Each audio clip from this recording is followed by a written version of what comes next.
Hello there, welcome back to The Notebook, the penultimate Ted's Notebook of the F1 shutdown. That's because we have this week, we have next week, and then the week after, it is race week. And so I'll be putting Steve the selfie stick into retirement, and Pete the Ginger Pirate and Lee the Marine will be back doing The Notebook. So that'll be good, won't it? But plenty to talk about this week. We're going to be analysing a significant departure from the Mercedes F1 team that could have effect on their competitiveness.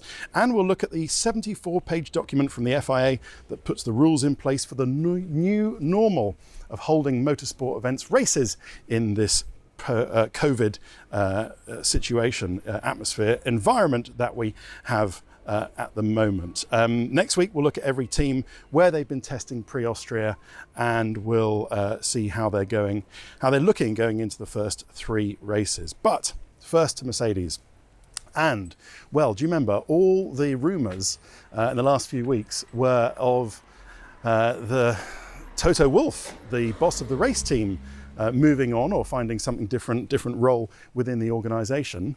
And completely unexpectedly, it turns out that there is a movement with the managing director of a Mercedes team in Formula One, but it's the engine side. It's Andy Cowell from the engine department in Brixworth who is moving on, which has caught us all by surprise, apart from Andy, who knew he was doing it, because it happened in January. So let's start with that, shall we? And well, we'll ask the questions. Who is Andy Cowell? How important is he, and how much will his departure affect Mercedes and their competitiveness? Well, if you don't know who he is, he's the one who looks like the Proclaimers, basically. He looks like a member of the band The Proclaimers. He's he's not Scottish, he's got ginger hair and glasses, and he's got that kind of very similar face to those two lads. So he is an engineer who joined Cosworth out of university. He's one of the many people who've been through Cosworth, one of the great British institutions, just like Bentley. If this lovely car is still here, absolute beauty, isn't it? Oh, leather tan interior, cream seats, mamma mia. That's probably the wrong word to say about a Bentley. Jolly good show, excellent. Who are they owned by now? Anyway, he joined Cosworth out of university, worked on the Cosworth micro engines of the late 1990s when they were winning some races with Stewart Grand Prix. Very good engines. Went to BMW for a year, didn't particularly like it back there, but went back to Cosworth and then went to Ilmor, which was then run and handing over from Mario Ilian and Paul Morgan before his death to Mercedes sort of co-ownership. And it was actually Ola Källenius, who is now the top boss at Mercedes, who actually trusted Andy Cowell to start and to run the F1 engine project, something that Andy referred to in his sort of goodbye words in the press release. So Källenius knows how good Andy is. And well, from Mercedes, he spent 16 years there. He did the V8 project. Mercedes engines were pretty good in the V8s, normally aspirated, weren't they? Well, they were the best, actually. The hybrid project, Mercedes power units have kind of been the best in the whole hybrid era post-2014. So his achievements there can't really be underestimated, but he does love a challenge. And when James Allison, his car group at Mercedes, come to Andy Cowell in the winter and say, oh, would you mind, doing something outrageous engineering-wise with the engine, shrinking it down or changing its heat characteristics completely, and so that we can have slimmer side pods? Andy is always, absolutely, yes, I can do that. That sounds like a fun engineering challenge to me. And he rises to the occasion, much to the happiness of James Allison and his car group. So he's a brilliant engineer. And his achievement in getting Mercedes engines so good, getting their thermal efficiency to above 50%, which has never been done before on any engine, while saving loads of fuel and topping 1,000 horsepower, really can't be underestimated. So he is amazing at what he does. So why is he moving on? Well, it doesn't really say it in the press release, and we understand that at the moment, Andy is sort of looking around, thinking about what he's doing. But he made this decision, as I said, in January 2020, so sort of pre-coronavirus shutdown. And to replace him, he's so good that Mercedes it's going to take 5 people to replace Andy Cowell. There's no like-for-like replacement for him. He'll be replaced by Hewell Thomas, who will be in charge of the F1 power unit, Adam Alsop, who will do the Project 1, that's the road car powertrain, Operations Director Richard Stevens, Finance and IT Director Ronald Bauhaus, and the Formula E powertrain Chief Engineer Pierre Godoffe will continue to do Formula E, whereas Andy kind of had an overview on the Formula E powertrain as well. So he's that important that they can't replace him with one person. It's taking 5 people to replace him. But Andy Cowell will continue to work alongside Hewell Thomas to support the transition and will consult to Mercedes-Benz on a major future project until at least early 2021. Oh, sorry. Steve, the selfie split got sideways there. So he's hanging around till the end of next year, at least early 2021. Sorry, the end of this year, the beginning of next year. So it doesn't say what that is, and it says he's not continuing on the Formula One powertrain. He's going to help Mercedes, the car group, on a major future project. So I wonder if Mercedes are doing that just in case Andy has had an offer from Renault or Ferrari, and Ferrari have made offers to Andy before, or Honda, and they think, well, he might say he doesn't know what he's doing at the moment. That's not to say he couldn't join one of our rivals in the very near future. So we better put him on some kind of distant work, whether you call it socially distant work, gardening leave or not. But I thought that was interesting that he's going to stay consulting. He's just going to be a consultant to Mercedes on a major future project, unspecified, electric cars maybe, electric powertrain, until at least early next year. Various things, quotes in the press release. Marcus Schaefer, who's a Mercedes board member, said that Andy's legacy at Mercedes is not simply measured in race wins and world championships, the competitive spirit and engineering ambition that characterise the team at HPP. So we wish him well. Toto Wolff said, he's brilliant effectively, and our philosophy has always been that a winning team is a dynamic organisation and that change is a natural part of every company's development. Oh yeah, Toto, trying to tell us something there. I'm particularly pleased we've been able to work together to create a new leadership structure by building on the strength and depth of the team in Brixworth, all 5 of them, and it puts us in a strong position for the years ahead as we aim to set new benchmarks in Formula One and Formula E. And for his point, Andy Cowell, whose quote is at the end of the press release, making it slightly difficult for me to get to, said that after 16 enjoyable years working for high-performance powertrains, I've decided that now is the right time to move on from my role and seek a new engineering business challenge. Okay, so maybe he does want to go into something different, not only engineering, but brilliant power units, but the business side as well. I've appreciated the opportunity to work with Marcus and Toto in defining the future leadership structure of the company, and I have every confidence in the ability of Hewell and the team to lead the company forward. It's been an absolute honour to work for Mercedes, and especially to be managing director of HPP for 7 years. Thank you to everybody who's provided me for such amazing opportunities and enjoyable challenges, especially Ola Kalenius, who had the courage to support me back in 2006. See what I mean? So he's highly thought of. Now, if he joins Ferrari or Honda or Renault, then that will be a big loss for Mercedes and a big gain for those companies. Is he going to do that? Time will tell.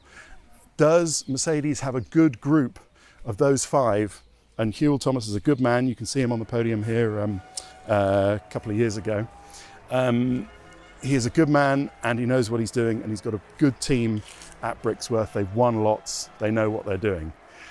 So I think they'll be okay. I don't think it's going to hurt Mercedes' competitiveness, but certainly if Andy does go to a rival, then it will be a benefit for them, given his ability and his skills. Right, what should we do next? The FIA return to motorsport. Now, this was a 74-page document that came out sort of beginning over the weekend, which basically put in the new normal. This is how the FIA, who run international motorsport, they run Formula One. This wasn't specific to Formula One, but it kind of counts as the major Formula One World Championship. But this covers a lot of different FIA championships, and it's the rules by which they want everybody to stick to in trying to keep participants and drivers and engineers and teams and even the media safe in this COVID era that we're looking at. So I've gone through the 74 pages of the document so that you don't have to. And a sort of warning, if you're used to the normality of Formula One and how things are usually done, this might come as somewhat of a shock to you, all these new rules. They certainly did to me when you go through it, but we'll rattle through it. These are all done in conjunction with the World Health Organization, and they kind of represent best practice that they think that the championship should do. Everybody should be within 2 meters of everybody else, so socially distancing should happen, and it is 2 meters, not 1 meter. When they're not, people must be told that they're not going to be able to be within 2 meters. Obviously, some people working in garages or pit stops and react accordingly. And is there not a better sport than lacrosse practice to be socially distanced? It's a great solution to the social distancing that should work for the FIA. There'll be lots of hand washing recommended and sanitizer. People will be made to wear face masks or cloth face coverings. All attendees, it's recommended to show responsible measures are being taken. So there's the usual debate over whether masks and face coverings actually help you not contract the virus, but the FIA think it's important just to show that they're taking it all seriously. There will be a self-evaluation online questionnaire for everybody attending the race that they have to complete every day. How are you feeling? Have you got any symptoms? They will establish a contact tracing system. There will be a COVID boss on site, some sort of coordinator, check that everybody's all right, go through all that. Teams should have daily COVID briefings or debriefings. They must assess each role to see if it has to be done on site or can be done remotely or online. They have to do a risk management thing where they see the risk, if possible avoid the risk, and if not possible then mitigate the risk. Now they took the grid procedure as an example of this in the document. They said, right, well, the risk is that everybody being on the grid for 20 minutes or half an hour is putting a lot of people on the grid in close proximity who don't need to be there. So the avoid is to start the race start the formation lap from the cars coming out the garage. But that would look a bit odd, wouldn't it? So the mitigation they suggested in this document is that there's a much shorter grid process, maybe a 5 to 10 minutes on the grid process of all the teams. Okay, is that going to happen? We will see, but that's what they're thinking of. Not to have a grid and just go out in the formation lap and line up on the grid. I suppose it could be done, but there's not much fun in it. But that's what this document, sadly, is all about. Right, there's more at-risk people, whether they've got pre-existing conditions or illnesses or they're older, shouldn't attend the races at all. Teams should have people who can fill in for others at short notice.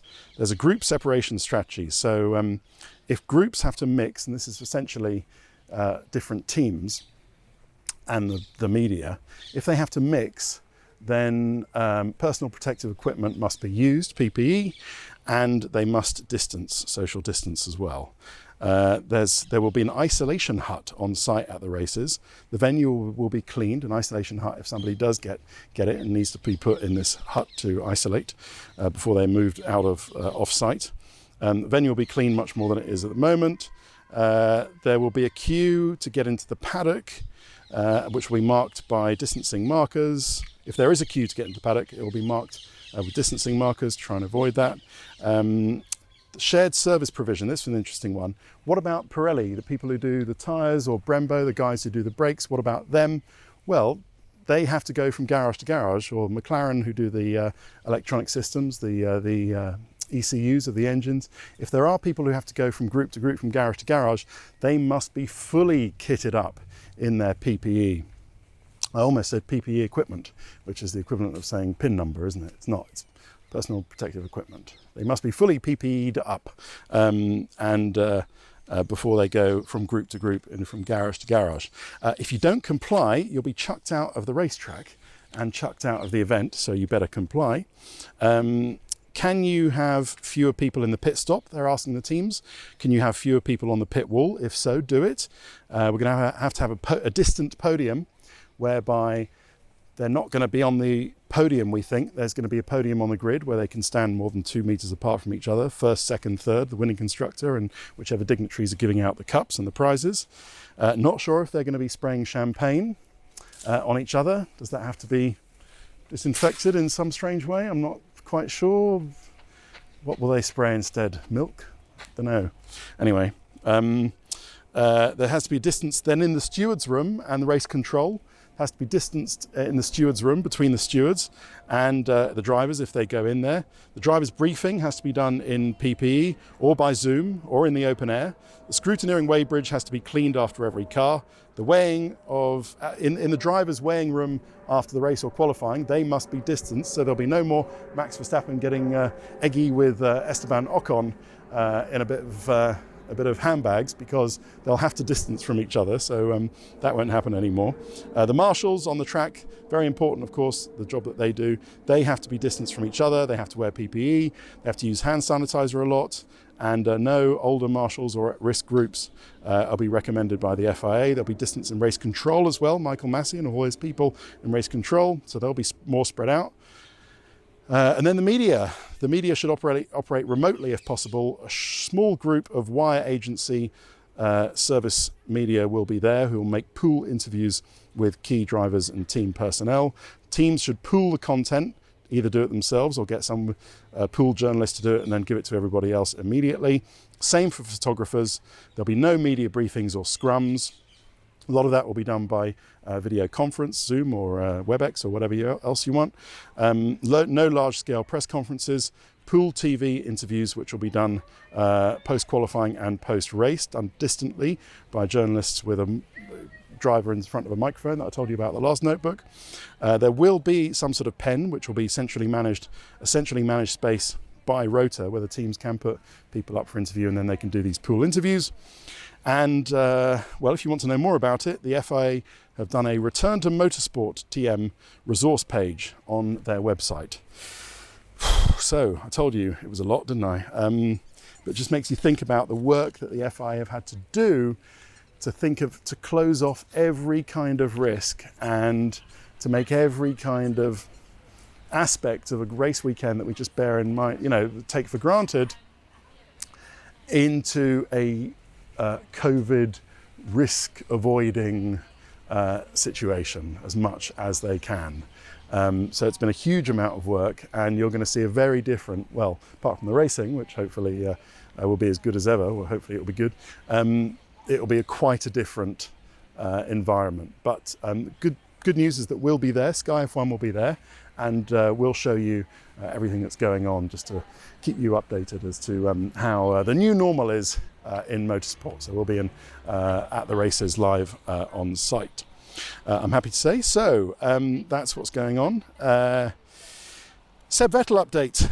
We just rattled through another few other things. We have some quotes from Valtteri Bottas, which say that Vettel is not going to be joining. Bottas has been told that Vettel is not going to be joining Mercedes for 2021. Valtteri's told us this. We told Johnny Herbert and Natalie actually on the vodcast the other day. He said, I got a straight message from the team that no, they're not considering Seb for 2021, so that's fine by him.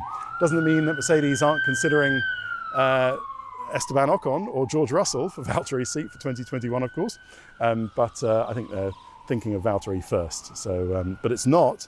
And who worse than one of Sebastian's best friends in the paddock after Kimi Räikkönen, Valtteri Bottas, to deliver this rather soul-crushing news to Sebastian that it seems like Mercedes are going to say thanks but no thanks. Dankeschön, aber nicht for 2021 for Vettel's services. And it doesn't mean that he couldn't join the team in some other role, some ambassadorial role, as I've said in these notebooks before. That could happen if he takes a year off, and then maybe if Lewis Hamilton leaves, you never know, they might need Sebastian Vettel after all. But Valtteri looked great. He says that he's been doing a lot of practice. He's been able to drive a lot, doing karting and rallying, and he looks thinner. He looks thinner around the chops.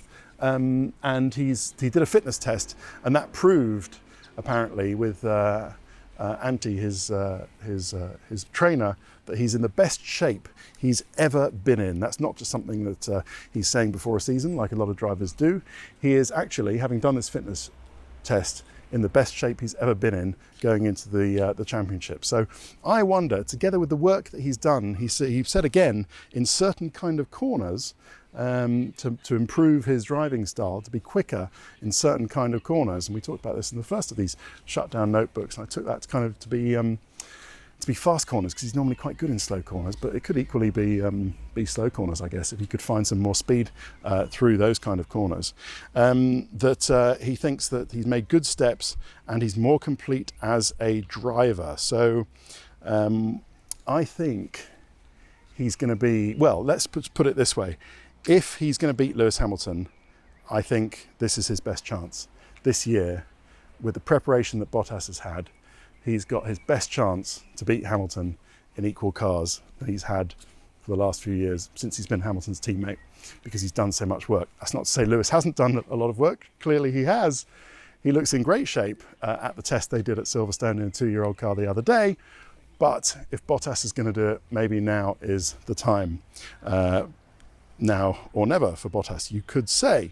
George Russell, well done to him. He did 4 races wins on the virtual championship in a row, and that means that he has won the virtual championship. But it's not so much that, so I'm not sure the teams will be really paying attention to that too much, but it's the way he applied himself, which I think will appeal to Mercedes, of course, who own his contract and who are looking at him as a potential Valtteri Bottas replacement for 2021.